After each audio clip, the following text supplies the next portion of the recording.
क्या हुआ?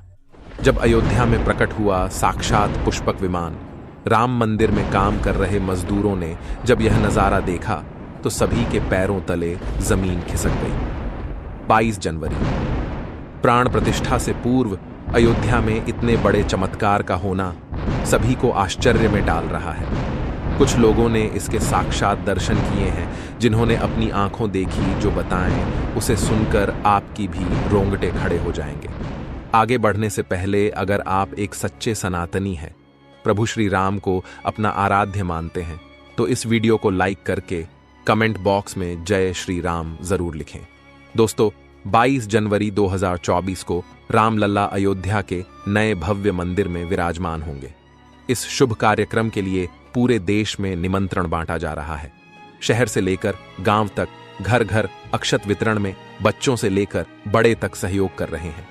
यहां तक कि महिलाएं भी घर घर जाकर अक्षत और श्री राम की अयोध्या की फोटो वितरण कर रही हैं। अयोध्या में राम मंदिर में भगवान रामलल्ला की प्राण प्रतिष्ठा कार्यक्रम की तैयारियां तेजी से की जा रही हैं। इस कार्यक्रम को बेहद भव्य बनाने के लिए कोई कसर नहीं छोड़ी जा रही है। इस बीच राम मंदिर निर्माण का कार्य भी तेजी से किया जा रहा है। मंदिर निर्माण में जो लक्ष्य लिया गया था उसमें लगभग 80% कार्य हो चुका है। 70 खंभों पर मूर्तिकारी का काम चल रहा है। पिछले दिनों त्योहार की वजह से ये धीमा पड़ गया था, लेकिन अब वो भी तेज गति से पूरा हो जाएगा। निर्माण कार्य जल्द से जल्द पूरा करने के लिए सभी मजदूर रात दिन मेहनत कर रहे हैं। लेकिन 10 जनवरी की रात कुछ ऐसा चमत्कार हुआ जिसे देखकर सभी मजदूरों के होश उड़ गए। जब रात्रि के समय सब मजदूर अपना काम निपटाकर तंबू में सो रहे थे, उसी समय अचानक से उन्हें वहां कुछ हलचल महसूस हुई। सुरेश नाम के एक मजदूर ने जब तंबू से बाहर झांक कर देखा तो उसे राम मंदिर के परिसर कुछ अजीब सी पीली चमकती हुई चीज दिखाई दी। उसने अपने साथियों को जगाना चाहा, लेकिन कोई भी उसके साथ नहीं आया। जब हिम्मत करके सुरेश जब राम मंदिर परिसर में पहुंचा तो वहां का नजारा बहुत चौंकाने वाला था, क्योंकि वहां पर उसे एक बहुत ही दिव्य चमत्कारिक विमान दिखाई दिया, जिसका आकार मोर के समान था, जो दिखने में काफी सुंदर और तेज से परिपूर्ण था, जो कि राम मंदिर परिसर में पिछले क्षेत्र में उतर रहा था। लेकिन उस विमान को नियंत्रित कौन कर रहा था, यह समझ नहीं आ रहा था, क्योंकि उस विमान में इतना तेज था कि सामान्य आंखों से नहीं देखा जा सकता था। लेकिन समझ में कुछ ऐसा आ रहा था मानो स्वयं साक्षात भगवान राम पुष्पक विमान के माध्यम से अयोध्या में उतर रहे हों। सुरेश ने यह चमत्कार अपनी आंखों से देखा, लेकिन अचानक से ही वह बेहोश हो गया, क्योंकि वो उसके तेज को सहन नहीं कर पा रहा था। सुरेश जब सुबह उठा तो वो उसी स्थान पर मौजूद था और उसके साथ ही मंदिर निर्माण कार्य पूरा करने के लिए जा रहे थे। उसने सभी को रोककर रात्रि की सच्चाई बताई, लेकिन सभी उसकी हंसी उड़ा रहे थे। लेकिन सुरेश मन ही मन समझ चुका था कि प्रभु श्री राम अयोध्या आ चुके हैं। यह उसके लिए सौभाग्य था कि उसे इतना सुंदर दृश्य देखने को मिला, जहां शायद उसने साक्षात पुष्पक विमान के दर्शन किए थे, यानी कि प्राण प्रतिष्ठा से पहले अयोध्या प्रकट हुआ साक्षात पुष्पक विमान। दोस्तों, देश के अलग अलग हिस्सों में कई बार अजीब सी आकृति के विमान देखे गए हैं, जिनका संबंध कई बार तो एलियन के साथ जोड़कर भी देखा जाता है। यानी कि अयोध्या में उस रात्रि को मोर की आकृति का विमान देखना वास्तव में प्रभु श्री राम का ही कोई संदेश हो सकता है। लेकिन क्या यह विमान सचमुच में पुष्पक विमान है? इसकी आखिर क्या गारंटी है? इसे समझने के लिए हमें पुष्पक विमान के रहस्य को अच्छे से जानना पड़ेगा, जिसे समझकर आपको यकीन होगा कि अयोध्या में पुष्पक विमान का प्रकट होना कलयुग का सबसे बड़ा चमत्कार है। रामायण पुष्पक विमान का जिक्र है, जो पहले कुबेर के पास था। इसके बाद रावण ने उसे अपने सौतेले भाई कुबेर से लंका समेत बलपूर्वक हथिया लिया था। फिर रावण इसी के जरिए कहीं भी आता जाता था। रावण को हराने के बाद यह विमान श्री राम के पास आ गया। वो जीत हासिल करने के बाद इसी विमान के कहीं जगह होते हुए अयोध्या पहुंचे थे। रावण ने इसी के जरिए पंचवटी आश्रम से सीता का हरण किया था और उन्हें उस पर बिठाकर लंका ले गया था। कहा जाता है कि पुष्पक विमान आज के विमान की तरह था। पुष्पक विमान के जरिए रावण हवाई मार्ग से सफर किया करता था। रावण को मौत के घाट उतारने के बाद उसी विमान के जरिए प्रभु श्री राम, माता सीता और लक्ष्मण लंका से अयोध्या लौटे थे। रामायण में जिस तरह से पुष्पक विमान का जिक्र मिलता है, उससे तो यही लगता है कि ये आज के हवाई जहाज की तरह था, लेकिन तकनीक के मामले में मॉडर्न एरोप्लेन से कहीं आगे था। रामायण के सुंदरकांड के 7वें अध्याय में पुष्पक विमान के बारे में जानकारी मिलती है। पुष्पक विमान की आकृति मोर की तरह थी। ये अग्नि और वायु ऊर्जा से उड़ान भरता था। इसकी तकनीक इतनी उत्कृष्ट थी कि इसका आकार छोटा और बड़ा किया जा सकता था। कहा जाता है कि रावण अपनी पूरी सेना को साथ लेकर इस विमान से उड़ान भर सकता था। पुष्पक विमान अपने चालक की इच्छा के अनुसार गति पकड़ता था। ये मन की गति से उड़ान भर सकता था। विमान में बैठने के लिए कई आसन बने थे। पौराणिक कथाओं के मुताबिक युद्ध के बाद भगवान श्री राम ने विमान का पूजन कर ये दिव्य विमान वापस कुबेर को सौंप दिया। कुबेर ने पुष्पक विमान को भेंट स्वरूप प्रभु श्री राम को दे दिया, जिसके बाद इसी पुष्पक विमान से प्रभु श्री राम, माता सीता और लक्ष्मण अयोध्या पहुंचे। अब दोस्तों, कई हजारों सालों बाद एक बार फिर जब भव्य राम मंदिर का निर्माण हुआ है, तो प्रभु श्री राम अपने भाई लक्ष्मण और मां का सीता के साथ एक बार फिर से अयोध्या धाम पहुंच रहे हैं, वह भी अपने इसी पुष्पक विमान पर, जिसका नजारा वहां के मजदूर अपनी आंखों से देख चुके हैं। रामायण के प्रसंग में कहा गया है कि जब माता सीता को हरण करके रावण ले जा रहा था, तो रास्ते में जटायु ने अपने चोंच से रावण को चोट पहुंचाई थी। उस समय रावण पुष्पक विमान में ही मौजूद था। इसके बाद रावण ने तलवार से जटायु को लहूलुहान कर दिया था। जटायु घायल होकर जमीन पर गिर गए। जब सीता को खोजते हुए राम पेड़, पौधे और पक्षियों से पूछते जा रहे थे, तो रास्ते में घायल जटायु से मुलाकात होती है। मरणासन्न पड़े जटायु ही राम को बताते हैं कि रावण सीता को हरण करके किस दिशा में गया है। लेकिन जब साक्षात प्रभु श्री राम पुष्पक विमान में अयोध्या आ चुके हैं, तो भला उनके परम भक्त जटायु कैसे पीछे रह सकते हैं। अयोध्या में रामलला की प्राण प्रतिष्ठा से पहले जनपद की सीमा में गिद्धों का झुंड दिखाई दिया है। स्थानीय लोग इसे गिद्धराज जटायु से जोड़कर देख रहे हैं। वे इसे शुभ संकेत भी मान रहे हैं। मिल्कीपुर तहसील क्षेत्र के गांव धरोली में पिछले 10-12 दिनों से गिद्धों का झुंड वास कर रहा था।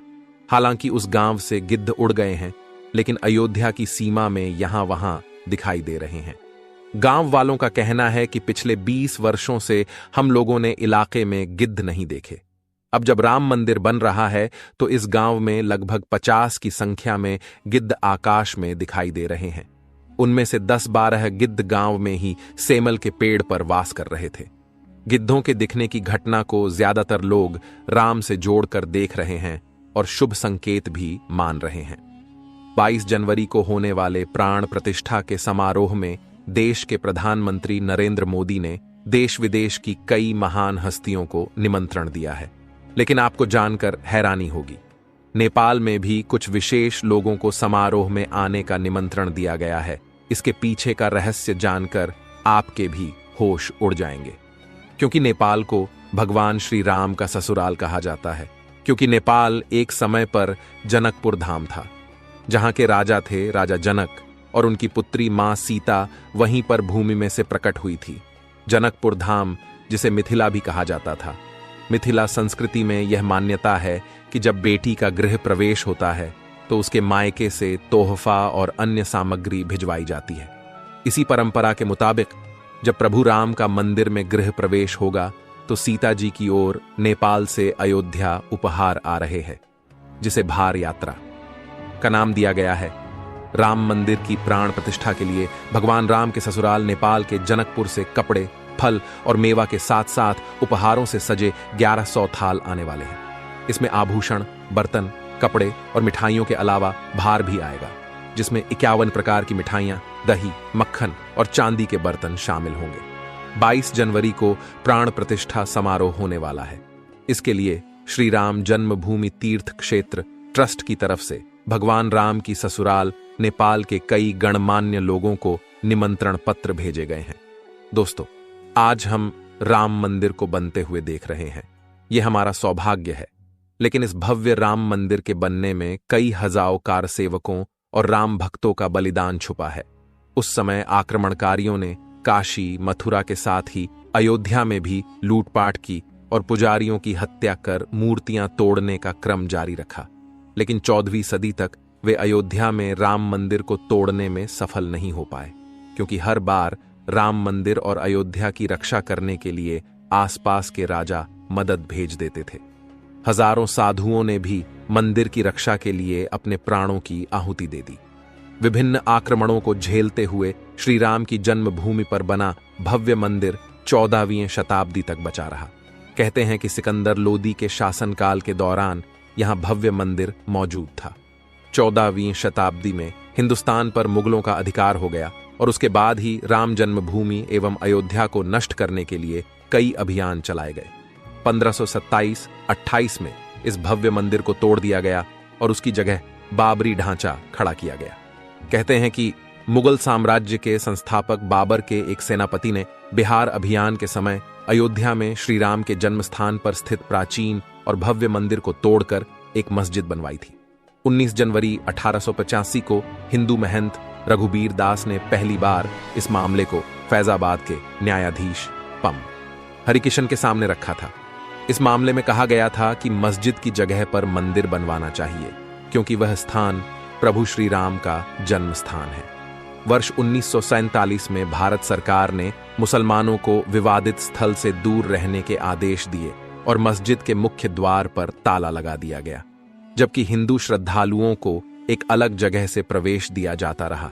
लेकिन सन 1979 में एक ऐसा चमत्कार हुआ जिसे देखकर मुसलमानों की भी आंखें खुल गईं।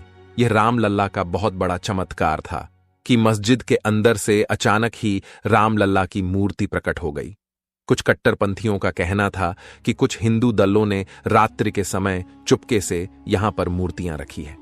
1939 में भगवान राम की मूर्तियां मस्जिद में पाई गईं। मुसलमानों ने इस पर विरोध व्यक्त किया और दोनों पक्षों ने अदालत में मुकदमा दायर कर दिया। सरकार ने इस स्थल को विवादित घोषित करके ताला लगा दिया। 30 अक्टूबर 1990 को हजारों राम भक्तों ने मुख्यमंत्री मुलायम सिंह यादव द्वारा खड़ी की गईं अनेक बाधाओं को पार कर अयोध्या में प्रवेश किया और विवादित ढांचे के ऊपर भगवा ध्वज फहरा दिया। लेकिन 2 नवंबर 1990 को मुलायम सिंह यादव ने कारसेवकों पर गोली चलाने का आदेश दिया, जिसमें सैकड़ों राम भक्तों ने अपने जीवन की आहुतियां दी। सरयू तट राम भक्तों की लाशों से भर गया था। इस नृशंस हत्याकांड के बाद अप्रैल 1991 को उत्तर प्रदेश के तत्कालीन मुख्यमंत्री मुलायम सिंह यादव को इस्तीफा देना पड़ा। उस समय कोठारी बंधुओं के बलिदान की चर्चा खूब रही। दिसंबर 1992 को जब विवादित ढांचा गिराया गया, उस समय राज्य में कल्याण सिंह की सरकार थी। उस दिन सुबह करीब 10:30 बजे हजारों लाखों की संख्या में कारसेवक पहुंचने लगे। दोपहर में 12 बजे के करीब कारसेवकों का एक बड़ा जत्था मस्जिद की दीवार पर चढ़ने लगता है। लाखों की भीड़दाश को संभालना सभी के लिए मुश्किल हो गया। दोपहर के 3:40 पर पहला गुंबद भीड़ ने तोड़ दिया और फिर 5 बजने में जब 5 मिनट का वक्त बाकी था, तब तक पूरे का पूरा विवादित ढांचा जमींदोज हो चुका था। भीड़ ने उसी जगह पूजा अर्चना की और रामशिला की स्थापना कर दी। मुख्यमंत्री कल्याण सिंह का साफ आदेश था कि कारसेवकों पर गोली नहीं चलेगी। इस महान कल्याण सिंह जी को हम शाश्वत प्रणाम करते हैं। दोस्तों, राम मंदिर को बनता हुआ देखना सौभाग्य है, लेकिन जब भी हम इसके पीछे हजारों हिंदुओं का बलिदान देखते हैं तो हमारी आंखें नम हो जाती हैं। इस पूरी वीडियो को देखने के बाद आक्रमणकारियों के लिए आपकी क्या विचार है, इसे कमेंट बॉक्स में जरूर बताइएगा। हमारे महान शहीदों के लिए आपकी श्रद्धांजलि नीचे कमेंट बॉक्स में जरूर दीजिएगा। कोई भी बात अच्छी लगी हो तो लाइक जरूर करें और हमेशा ऐसे सत्य चमत्कारी घटनाएं देखने के लिए हमारे चैनल को सब्सक्राइब करके आप बेल आइकन को प्रेस कर लें। अभी के लिए आप सभी दर्शकों को